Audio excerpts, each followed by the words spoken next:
So what do you have to say to the real estate agents, real estate investors, anyone out there in our industry about having some type of social media? Like, how's it helped you? Well, I think you need it because, I mean, postcards are dead, Inexpensive. inexpensive, and social media is free. But I think people get caught up and think I can't do it unless I get fancy, Mm-hmm. and I just I don't look good or sound good on video. Well, newsflash, that's what you look like. People don't care. They don't. I mean, they just don't. Look, I'm shorts and t-shirt. I mean, I mean, it's they don't care, and so, but you have to be consistent, and so just put something out there. I guess the goal is push content that your audience is starving for, like investors. Okay, if you're putting content out to reach investors, they're going to want data, Mm-hmm. and so, months of supply. Everybody knows that. I think one of the misunderstood data points that we have right now is list price to actual sales price. That's a real moving target, and it doesn't tell you what you think it would.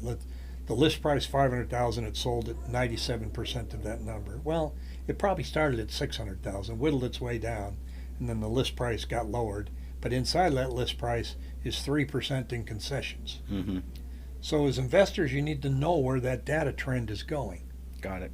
And so you need to know not just overall numbers, but what's the most aggressive price point right now that's suffering. For us, it's like 500,000 and below. Okay.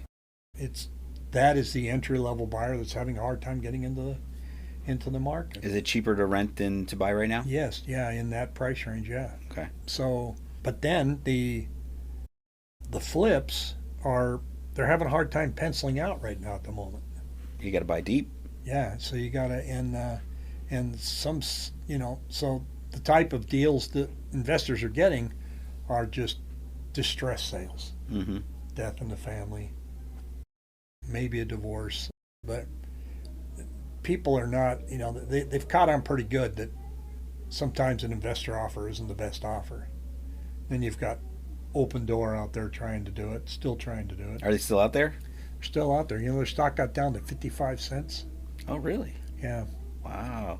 And how do you see their activity in the market? It used to be a big They topic. they used to be 6% of our total market here. Really? Yeah. Okay. And then when rates popped up in 2023, they had a fire sale.